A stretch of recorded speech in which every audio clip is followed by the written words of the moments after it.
Hello traders, Corey Mitchell here with TradeThatSwing.com.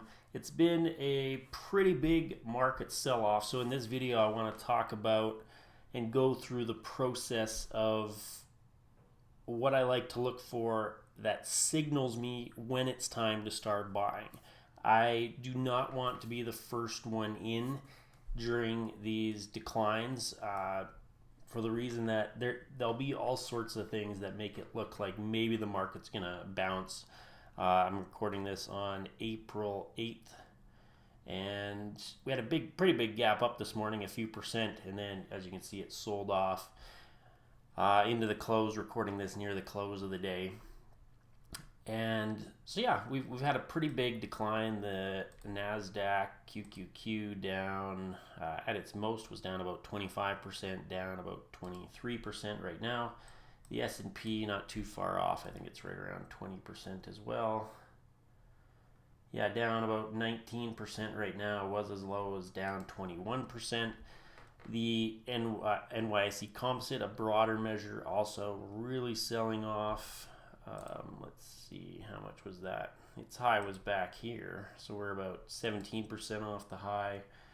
And the Russell 2000 been hit hard as well. It was in a downtrend before the others. So the question becomes, when is it time to start buying? It's down about 28, 29%. So when is it time to start jumping back in? Let's differentiate a few things. There are investors who may start looking at stocks that they like and they think are a good value at any time. And they could, jump in. The market's down 25, 30%, some of these indexes. So it's like, that's a pretty big decline. I do have an article on the website, the percentage declines, just how often they happen. And yeah, 30% is getting relatively rare, 25% even, 20% occurs fairly often. But when we're getting into this 25, 30%, that's becoming a pretty rare event. So, hey, if you're a long-term investor, I'm going to start looking myself for, stocks I like that are trading at a really good value. And I'm not talking about, junk stocks that I just hope will bounce. I'm looking at solid companies that have steadily grown their earnings, are expected to continue to grow their earnings, and they've sold off with the rest of the market, maybe unjustifiably so, and they can be a good deal. So what I want to talk about in this video more is for if you're swing trading.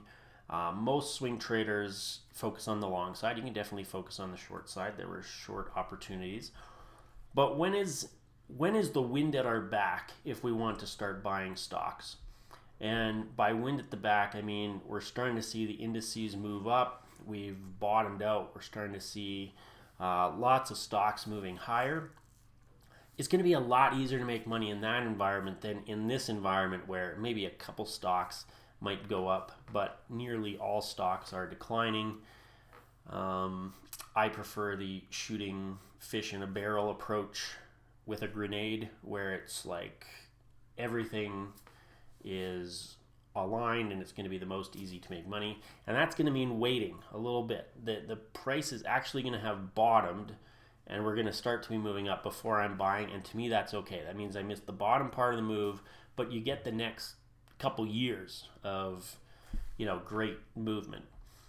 So what I like to look at, I have some indices up here, and I'll look at the price action a little bit first, just to kind of see, like, okay, we can see we're in a downtrend. We're making lower swing highs, lower swing lows in all these indices.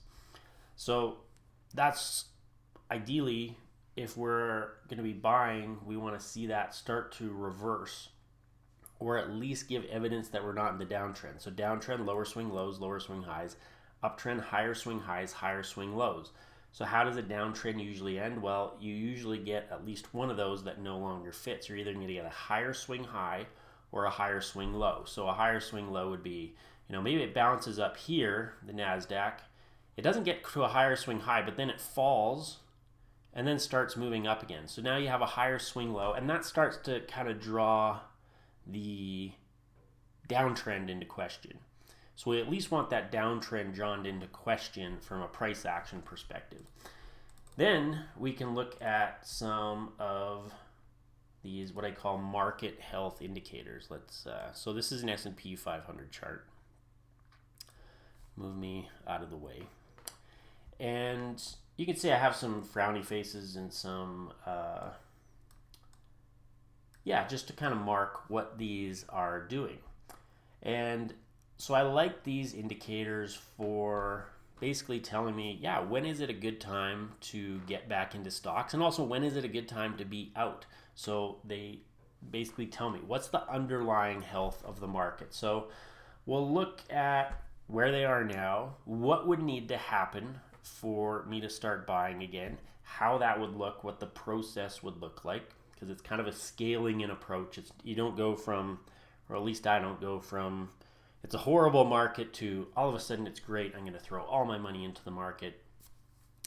Again, if you're an investor super long term, maybe you want to do that. But from a swing trading approach where I'm using a small stop loss, generally like a few percent. So I'm getting into a stock, I want it to go up relatively quickly. That's my goal as a swing trader, to catch bursts of momentum. So if it's stalling out or dropping back, I don't want to be a part of that. So my stop loss is there and it's small. So I don't want to get caught up in a bunch of choppy trading or when the market sells off.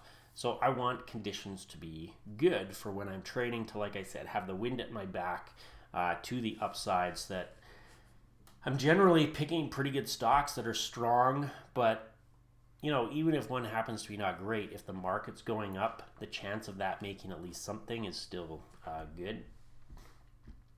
So let's go through these indicators. So on the top, I have volume. Volume doesn't matter to me most of the time. This is an S&P 500 index chart, not ETF or anything. So the only time I look at volume is when we are moving up off a low. So let's say we've had at least a 10% decline. So we've had that now. Like I said, we're down 20%. More than 20 at one point. This was our last one. We had a 10% drop here. So volume is important on what I call follow-through days. And this is not my idea. You can look up follow-through days. Bill O'Neill or William O'Neill. Bill O'Neill. He came up with the concept. His book, How to Make Money in Stocks. Good read. And what it's basically, once you're 4 to 7 days into a rally, you want a strong percentage push, so greater than 1.5% on the S&P, and volume higher than it was the prior day. So here you can see this was a follow-through day. This would have been our first day into the rally. So the first day where you make a higher close, so that would have been this day here, 1, 2, 3, 4, 5. So this would have been a day 6 follow-through day. And notice 1.69% to the upside, volume higher than it was the day before. That's a FTD on my charts, or follow-through day. You have another follow-through day back here after a decline. So they can be good signals, but it is one element of what I look for. But once we have a follow-through day, that shows that the price had some momentum to the upside, usually when it starts to roll back over to the downside. If we go back, just to give some context, and we look at like 2022,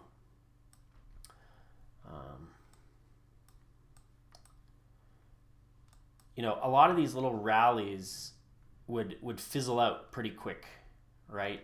So the follow-through day is basically like, can you get that push to the upside about a week into a move to the upside, when usually that up move would fizzle out and then roll back over to the downside.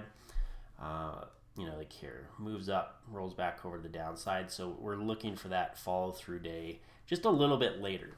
And you can see not all of these work out. They usually, you might get a little bit of follow-through to the upside, but that's why we have the other indicators there to help us out. So a follow-through day is a nice to have. It's something I look for. It will occur almost always after a bottom.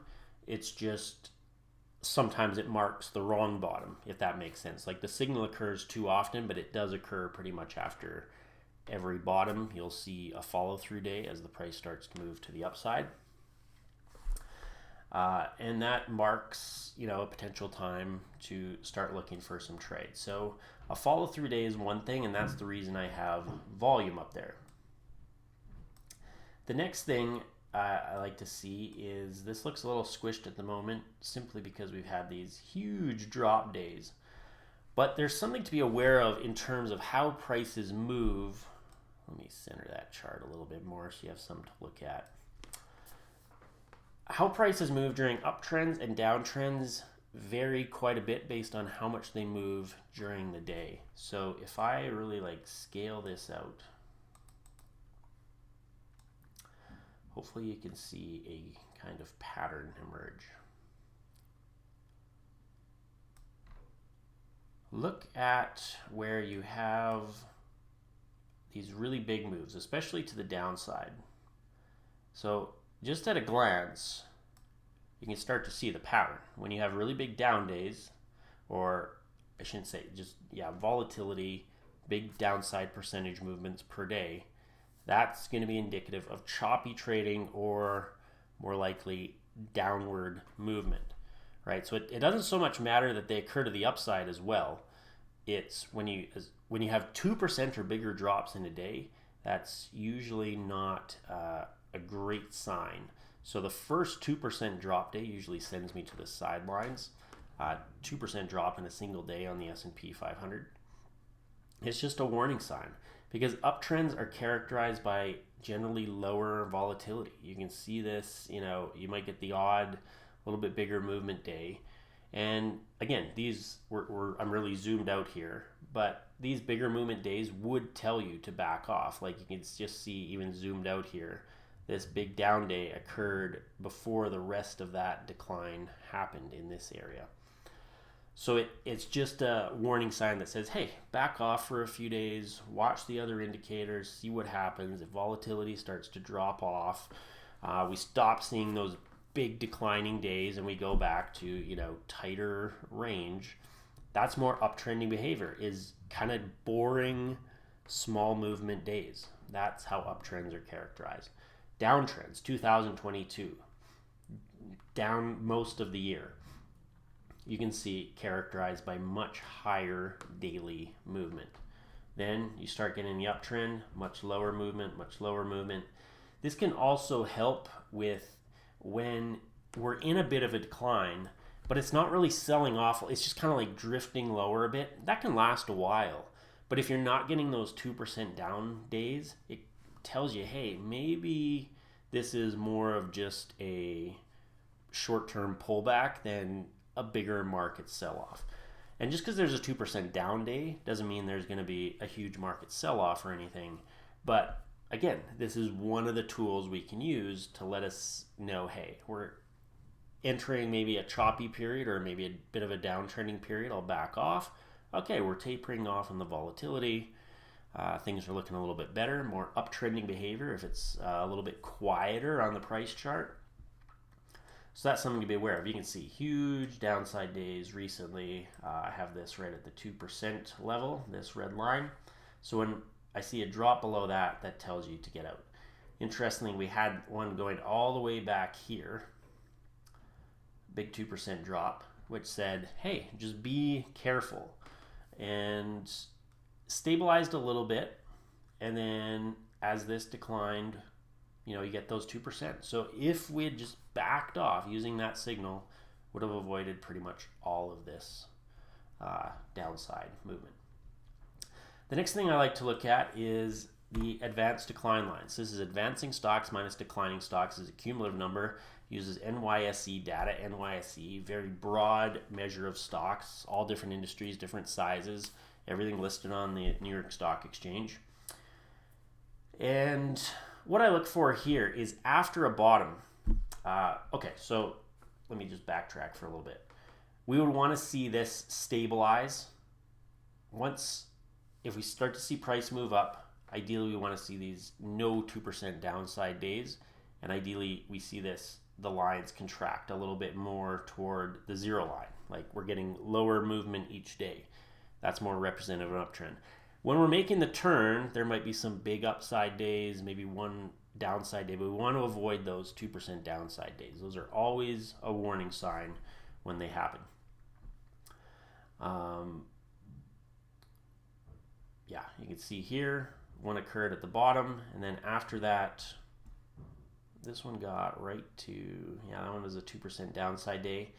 Even if we stepped aside for a couple days, you might think, oh, I missed the bottom. No, you could have got back in a few days later and done just fine. So it's still, I always like stepping aside for those 2% downside days.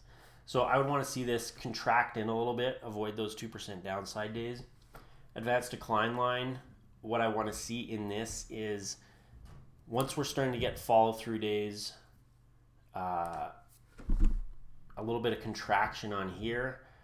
The advanced decline line, I'm looking for higher swing lows. So I want to see this start to move up. Move up. And then if it pulls up, probably pull back again at some point, I want to see it basically do this. So it has to start moving up at some point. Those lows that the index is, or that the ADL is making, have to start moving up. That's another check mark. So I think of this as like a scale in. It's like if you only have one thing telling you to go out of all of these, it's probably not a go yet. If I start to get 2 or 3, now I start looking at, okay, maybe I'll put in 30% of my capital into some swing trades I like. Then if most are looking pretty good, then it's like, okay, maybe 70%. And if everything's a green light, the price action looks good, all these indicators look good, then it's like, okay, I'm putting everything I got into the swing trades that I can find and that I like.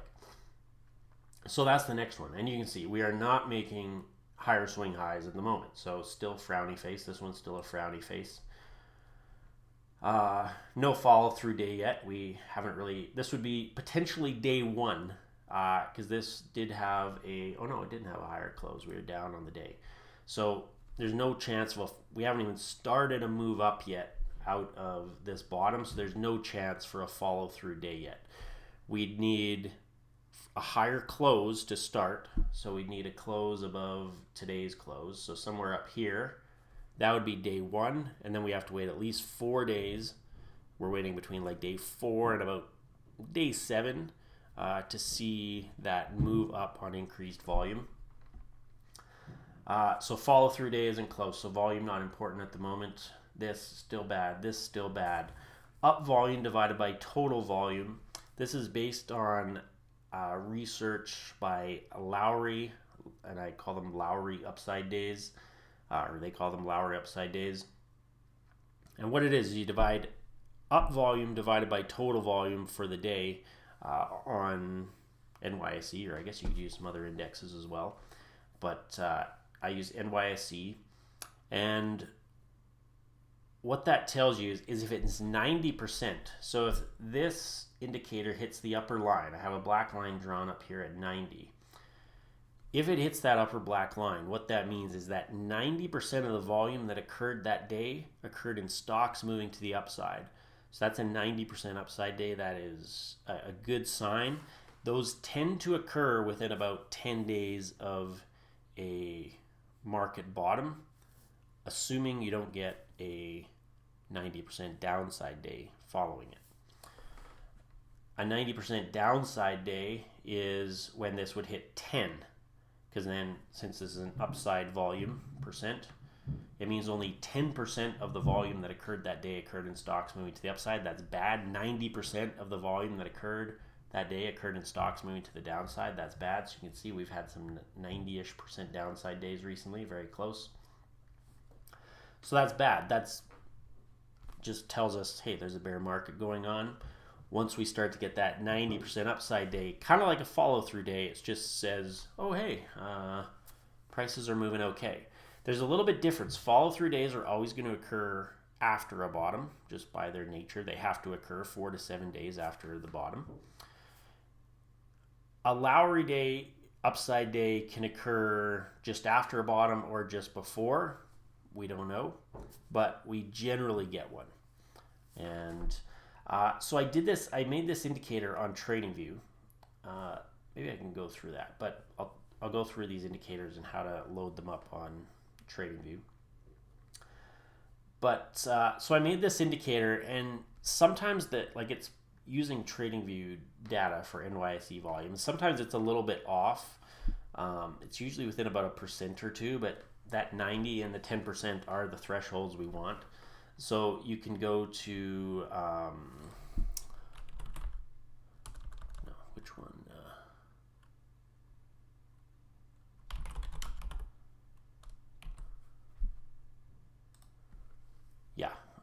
WSJ market data.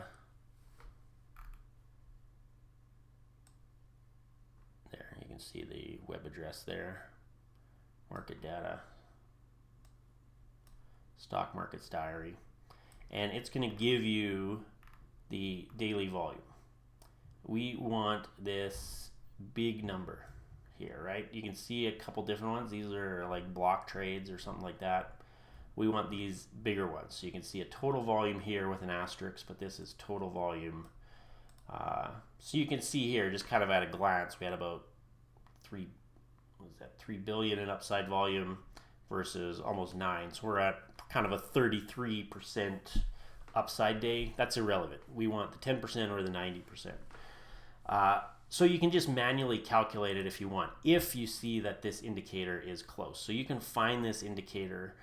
It's called upside percent. If you go to indicators,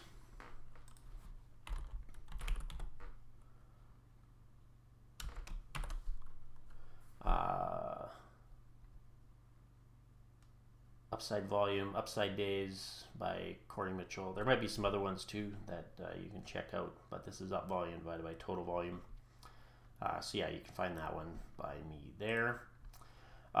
This is simply an ROC indicator, rate of change. So you can go to indicators, type in rate of change, and it's set to 1 day because we just want the price movement of 1 day. Close, time frame chart, and style is the histogram one, or the little bars. Volume, just normal. ADL, just normal, just add an ADL to your chart. That one you will have to kind of move around a little bit because you can see over time it gets lost because it's pretty much accumulating over time. It is a cumulative index, so it'll continue to move up. So I kind of have to I zero in because it only matters what it's doing right now. Up volume divided by total volume. Like I said, you can add to your chart. Use the Corey Mitchell one, or there might be another one you like. This final one I look at is MMFI and S5FI.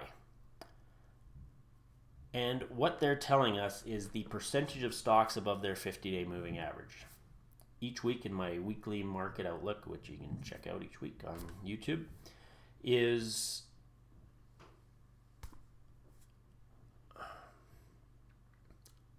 what was I going to say?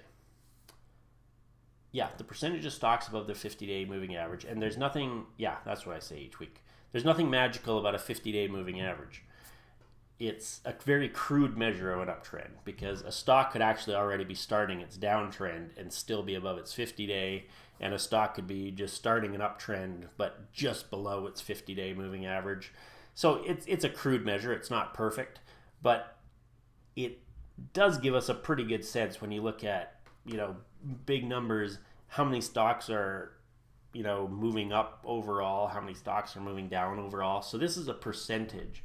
So I've basically drawn a black line at 50% here. And it's generally going to be easier to find stocks when, or to make money on the long side when most stocks are above their 50-day moving average. And by most, I mean more than 50% of stocks. So what I'm looking for is, if we start tying all this together now, you start seeing decreasing volatility. You see decreasing volatility here. This was coming out of the 2020. Was this the 2000? Oh no, this was the 2023 kind of more brief decline. Still dropped a fair ways if I recall though. Yeah, about 11%. Interestingly, notice how we didn't get any of the big 2% drops in the weekly outlooks. If you go back to that time, I was talking about that. We were having this decline, and I mentioned in the videos, it's like this doesn't seem like it should be a big market sell-off because we're not getting those big sell-off days. We're just kind of drifting lower a bit, which tells us unless we started getting those big 2% or more drops per day, this is probably just a short-term pullback, which means, keep looking for the buying opportunities. But it did ultimately move down more than 10%, so we had a follow-through day on the NASDAQ. We have volatility that's still indicative of an uptrend, or at least not a downtrend. You can start to see here we make a higher swing high and then a higher swing low, so that occurred a little bit later. 90% upside day, pretty close there. I should point out, two back-to-back 80% upside days are the same as one 90% upside day. So if you have a 85% and then an 83% the next day, upside volume, that equates to a 90% upside day based on the research. So here you can see 86 followed by 83. So that's 2. That counts as a Lowry day. So that occurs right near the bottom here. And so now you have a bunch of things all within kind of a week that line up. Here you get your ADL, you get going up, you have these Lowry days which are already in effect, you get a follow-through day on the NASDAQ, and then a little bit later you get all the stocks, or at least more than 50% above their 50-day moving average. So how this would basically work is once these first things start appearing, so as I had noted, I was already kind of aware that this was likely going to be a minor correction unless we started getting those big sell-off days. We didn't. So this one was already good. This would have been like a smiley face here. This one, not a smiley face till, we get basically this pop. So it would have been in this area here that this one confirmed. This one starts to get close, but it would have definitely confirmed also in this area. Lowry day, as we already said, was good. So at this point, we have pretty much everything telling us to go by about here. So we're, a few weeks into this rally.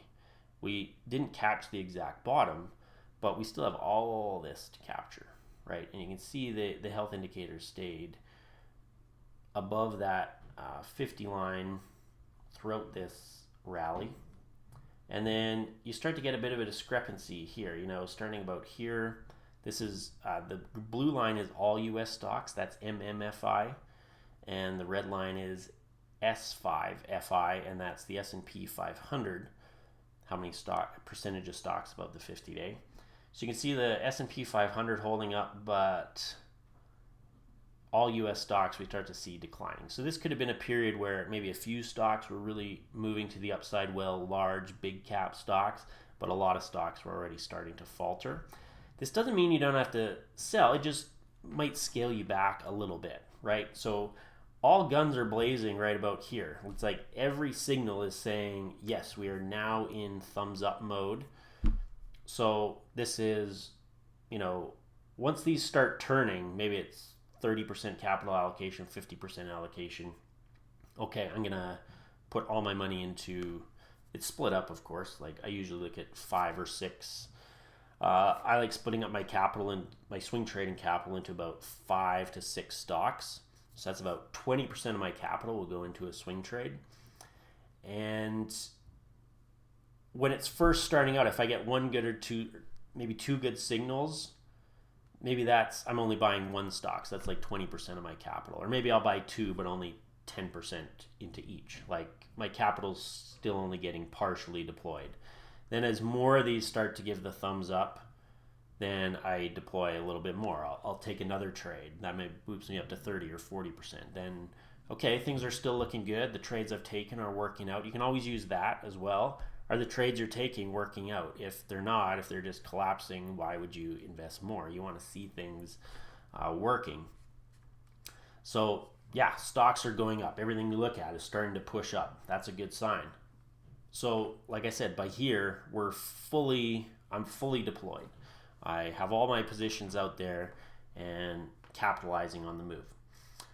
So what we're basically waiting for is that. I want to see, you also have some price, let's talk about the price action briefly here. You know, at this point, we've reached that prior swing high. What's a downtrend? Lower swing lows, lower swing highs.